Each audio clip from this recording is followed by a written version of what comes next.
Graça e paz, meus irmãos. Vamos dar início ao nosso momento de devocional.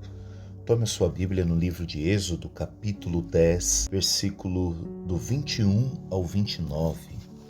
Vamos ao texto. Então disse o Senhor a Moisés: Estende a tua mão para o céu, e virão trevas sobre a terra do Egito, trevas que se apalpem. E Moisés estendeu a sua mão para o céu, e houve trevas espessas em toda a terra do Egito por 3 dias. Não viu um ao outro, e ninguém se levantou do seu lugar por 3 dias. Mas todos os filhos de Israel tinham luz em suas habitações. Então Faraó chamou a Moisés e disse: Ide, servi ao Senhor somente. Fiquem vossas ovelhas e vossas vacas. Vão também convosco as vossas crianças. Moisés, porém, disse: Tu também darás em nossas mãos sacrifícios e holocaustos, que ofereçamos ao Senhor nosso Deus. E também o nosso gado há de ir conosco. Nenhuma unha ficará, porque daquele havemos de tomar para servir ao Senhor, nosso Deus, porque não sabemos com que havemos de servir ao Senhor até que cheguemos lá. O Senhor, porém, endureceu o coração de Faraó, e este não os quis deixar ir. E disse-lhe Faraó: Vai-te de mim, e guarda-te de não mais vejas o meu rosto, porque no dia em que vires o meu rosto, morrerás. E disse Moisés: Bem disseste, eu nunca mais verei o teu rosto. Irmãos e irmãs, nós estamos na 9ª praga que se abateu sobre o Egito, Deus mostrando o seu poder sobre uma das civilizações mais avançadas e tecnológicas, Deus mostrando o seu poder sobre Faraó, que era uma divindade. E agora, na 9ª praga, se abate uma grande treva sobre todo o Egito antigo. No Egito, a luz era associada à ordem e à criação, enquanto as trevas simbolizavam um caos primordial. Deixa eu explicar para os irmãos. Quem aqui nunca chegou em casa um pouco tarde da noite e se deparou com um terreno todo apagado, e até chegar ao interruptor para acender a luz, você procura andar com cuidado, porque na escuridão você perde as certezas. No meio da escuridão é um terreno minado, você não sabe aonde pode pisar, em que pode esbarrar, você não sabe se tem um buraco ali que você pode cair, então você anda com cautela. As trevas, a escuridão paralisa. Eu, particularmente, gosto muito de plantas. E uma das coisas que as plantas necessitam é de luz. Algumas não gostam de luz direta, ou seja, o sol em cima de suas folhas, porque pode queimar, mas todas necessitam de luz para o seu bom crescimento e desenvolvimento. Da mesma forma, acontece com as hortaliças, as verduras. E falar de luz em uma era agrícola, que era o Antigo Egito, a luz era primordial. A principal divindade egípcia tinha o nome de Ra, que era o deus Sol. E o Sol para eles era uma fonte de vida. Toda a vida provinha do Sol. Torna a dizer que nós estamos falando de um mundo antigo, totalmente agrícola. A praga das trevas, que durou 3 dias, imagine, meus irmãos, às vezes nós não suportamos algumas horas sem energia elétrica, hein? Imagina uma civilização, uma nação, 3 dias, debaixo de um grande eclipse, porque a palavra aqui fala de uma treva espessa, algo que era possível se apalpar. Quando nós olhamos para algumas possibilidades científicas, ela nos dá algumas alternativas sobre do que se tratava essas trevas que eram espessas e palpáveis. Poderia ser uma tempestade de areia, uma espécie de poeira fina em partículas. Nós vimos há pouco tempo que em alguns países se abateu uma grande tempestade de areia. Acontece muito em cidades próximas de desertos. Poderia ser um eclipse solar. Quem aqui não presenciou um eclipse, mesmo que por meio de noticiários, ou até mesmo uma nuvem vulcânica? Isso são possíveis explicações à luz da ciência. Mas nós não podemos esquecer que todas essas pragas eram manifestações sobrenaturais que vinham de Deus. Deus tinha um porquê de estar enviando aquelas pragas sobre o Egito. E aqui no caso, era para humilhar. Foi uma forma de humilhação direta ao Deus Ra. E era um retorno simbólico ao caos. Ou seja, quando tudo escureceu, eles começaram a clamar a Ra. Mas Ra não resolveu. Ra não se manifestou. E o que foi instaurado no Egito? O caos. Pois na ausência da luz, o que sobressai é o caos da nossa vida. É impossível caminharmos sem luz. É impossível dar passos sem luz. Então, veja que não foi à toa as trevas que se abateram sobre o Antigo Egito. Na cosmologia, ou seja, na visão egípcia, o faraó, como eu disse para vocês no capítulo anterior, ele também era considerado uma manifestação do próprio Ra, o sol encarnado. Quando a luz se apaga, é como se o próprio poder do faraó estivesse sendo eclipsado. Diante da soberania de Deus, faraó é reduzido à sua humanidade, alguém sem poder. O detalhe curioso aqui está no versículo 23. Porque olha o que diz: não vi um ao outro, e ninguém se levantou do seu lugar por 3 dias. É claro, diante das trevas, diante da escuridão, o que nos resta é ficar parado. A escuridão nos paralisa. Por isso eu preciso dizer algo. Irmãos, quantas pessoas estão paralisadas em trevas?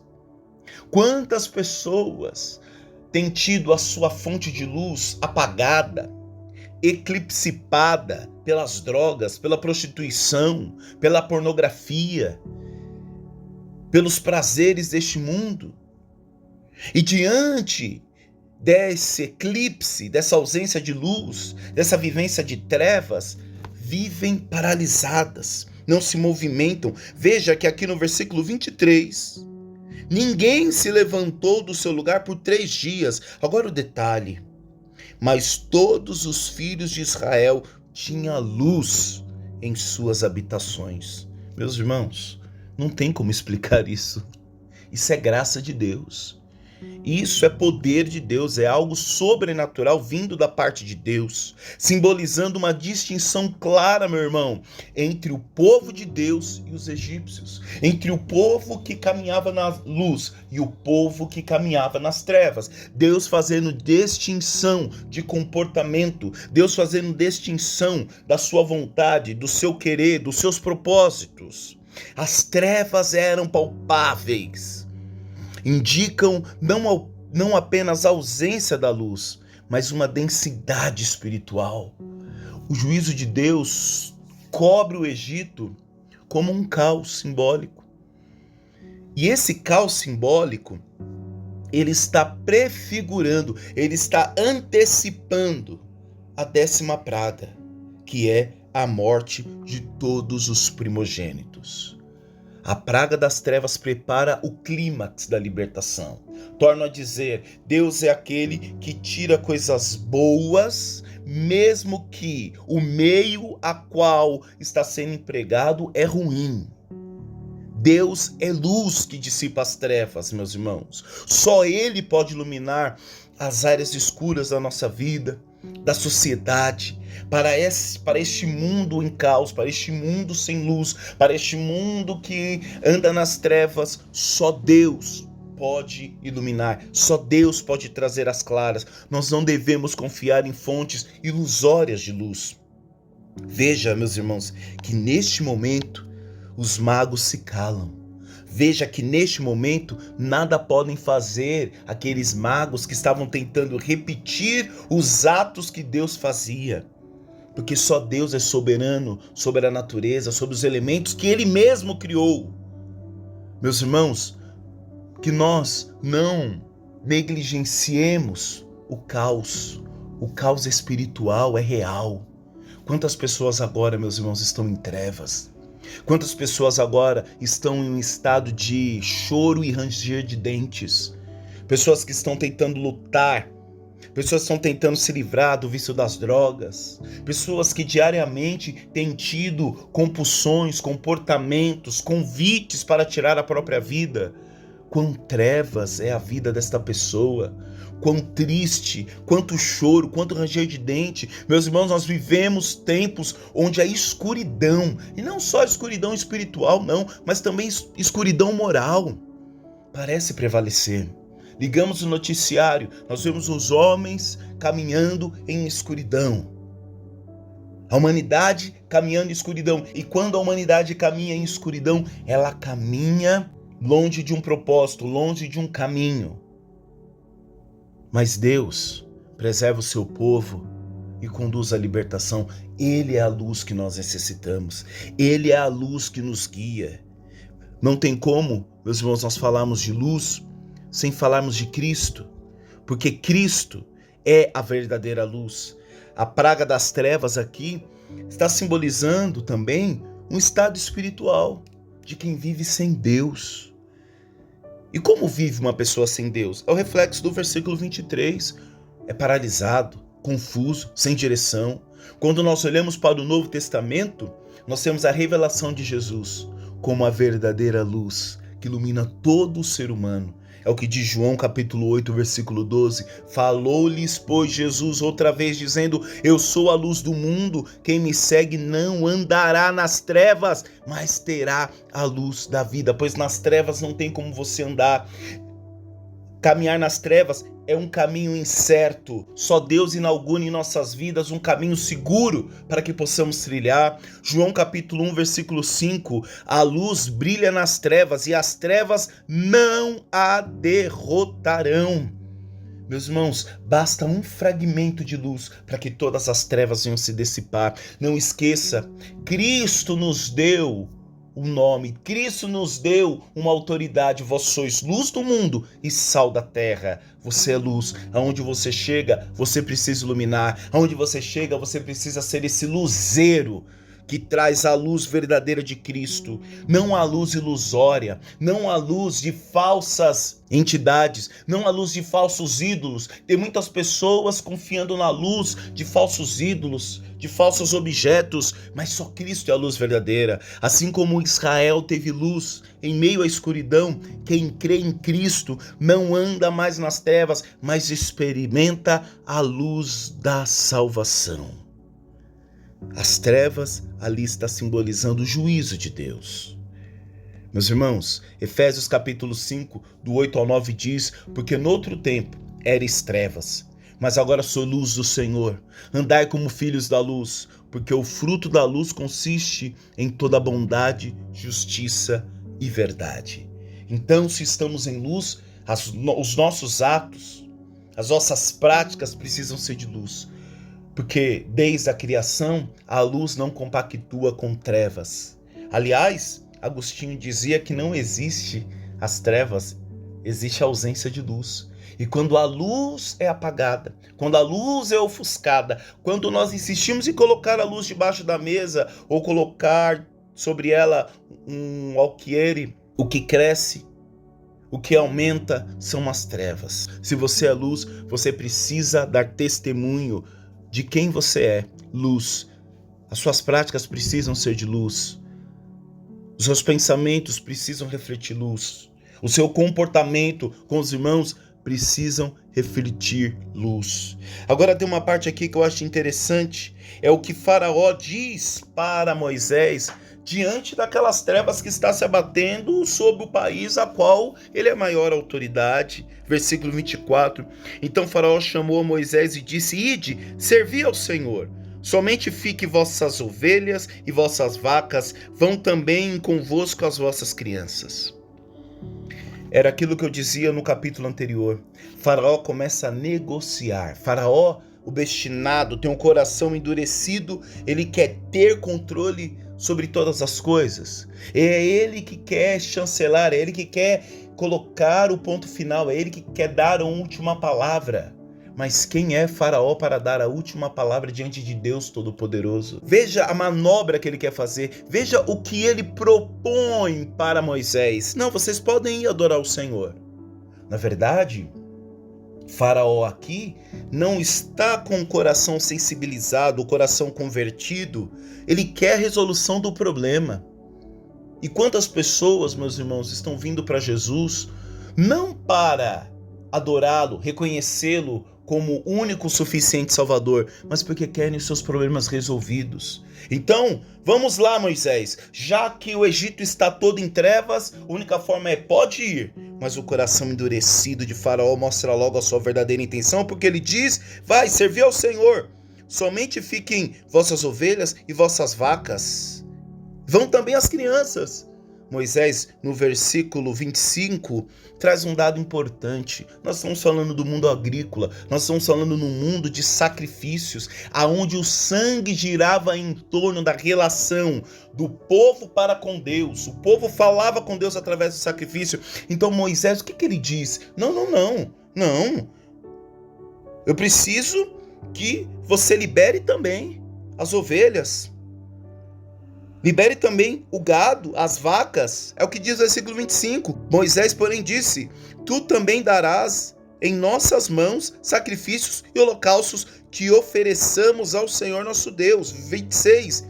E também o nosso gado há de ir conosco, nenhuma unha ficará, porque daquele havemos de tomar para servir ao Senhor nosso Deus, porque não sabemos com que havemos de servir ao Senhor até que cheguemos lá. Moisés está querendo dizer: não, você não manda nisso. Você não pode tirar de nós a forma de adorar a Deus. A única forma de nos relacionarmos com o Senhor através do sacrifício. O que Faraó queria fazer era libertar o povo, mas deixar o povo a esmo, sem contato com esse Deus, uma vez que naquele momento a forma de comunicação do povo para com Deus era através dos sacrifícios. O que Faraó estava querendo era colocar limites na adoração. É dizer, pode ir embora, mas também vocês não vão adorar não, porque nós vamos ficar aqui com a matéria-prima, que é o sacrifício. Veja o que diz o versículo 26. Porque não sabemos com que havemos de servir ao Senhor até que cheguemos lá. Moisés tinha certeza que ele iria chegar a esta terra a qual Deus havia o ordenado conduzir o povo. A maior missão de Moisés não foi libertar o povo. A maior missão de Moisés foi conduzir o povo para a terra prometida, para o propósito. Visto que muitos, quando estavam no processo, queriam voltar diante do sol, diante da fome, diante dos problemas, a dificuldade. Muitos queriam voltar para o Egito. E Moisés era aquele que a todo momento ficava resgatando o dado de Deus, falando: olha, o Senhor falou, continuemos, mesmo que muitos queriam regredir. E ele tinha certeza: até que cheguemos lá, com que haveremos de adorar? Com que haveremos de adorar? Meus irmãos, não deixe que ninguém coloque limite na sua adoração. Não permita que ninguém venha conduzir, controlar a sua forma de adorar o Senhor. Versículo 27 diz: o Senhor, porém, endureceu o coração de Faraó, e este não os quis deixar ir.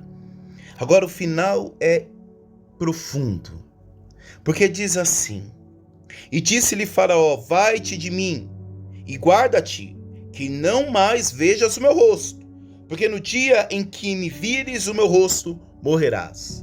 Olha a resposta de Moisés, o último versículo ele diz: e disse Moisés: bem dissestes, eu nunca mais verei o teu rosto. Esse eu nunca mais verei o teu rosto, Moisés aqui está reconhecendo que aquela conversa seria a última audiência oficial entre ele e Faraó. Entendam, a última audiência oficial. Aqui, essa frase de Moisés está indicando o fim das negociações. E se as negociações em paz, pelo amor, pela palavra, olha, Deus está falando, liberta o povo, deixa o povo ir, porque o povo não é seu, Faraó, o povo é de Deus. Deus já chamou o povo como o povo dele. Meu irmão, você é povo de Deus. Deus te chama de povo. Então aqui simboliza o fim das negociações. Então se as negociações acabaram, se Faraó não ouviu, se Faraó viu e não se converteu, agora é o momento do juízo. Agora é o momento do juízo. Porque a praga agora que vai suceder a praga das trevas é a morte dos primogênitos. E nós sabemos que nessa praga, na morte dos primogênitos, quem vai ser ferido é o filho de Faraó. Essa frase aqui, eu acho ela fenomenal porque ela expressa uma rejeição definitiva de Faraó, a palavra de Deus. É como se Faraó estivesse falando, não quero. Eu cheguei até as últimas instâncias e mesmo assim não quero. Logo, a oportunidade que Deus estava dando para Faraó se esgotou. E que isso não aconteça em nossas vidas, meus irmãos. Mesmo tendo homem de Deus falando com a gente, mesmo Deus fazendo milagre diante de nós, mesmo Deus mexendo em coisas tão profundas, que é inegável que só pode ser o dedo de Deus, como aqueles magos falaram anteriormente, que isso não aconteça conosco. Aliás, na cultura do Antigo Oriente, esse termo ver o rosto de um rei era sinal de favor, de possibilidade de diálogo. Falar com o rei era uma possibilidade de diálogo. Muitas pessoas se recorriam ao rei, muitas vezes para pedir misericórdia, por clemência. Quando Moisés diz que eu nunca mais verei o teu rosto, isso simboliza uma quebra desse encontro. Então é uma ruptura final. É Deus falando, já falei, realizei sinais, mas agora segue-se o juízo. Que isso não se repita em nossas vidas, meus irmãos. Agora fica uma pergunta. Isso que Moisés falou cumpriu-se literalmente? Alguns dizem que Moisés nunca mais viu Faraó pessoalmente. Digo isso num cenário oficial de audiência, como se fosse uma audiência formal. Outros sugerem que Moisés pode ter visto Faraó, porém rapidamente, quando anunciou a morte dos primogênitos, que é a praga que sucede as trevas, que está no capítulo 11, do versículo 4 ao 8. Mas esse encontro não foi uma audiência formal como as anteriores, face a face, olho a olho. Nem um viu o rosto do outro, digo isso no sentido diplomático. O mais provável aqui, Moisés se refere ao fim de um relacionamento oficial, protocolar, como um chanceler, como um ministro, alguém que vai até a maior autoridade.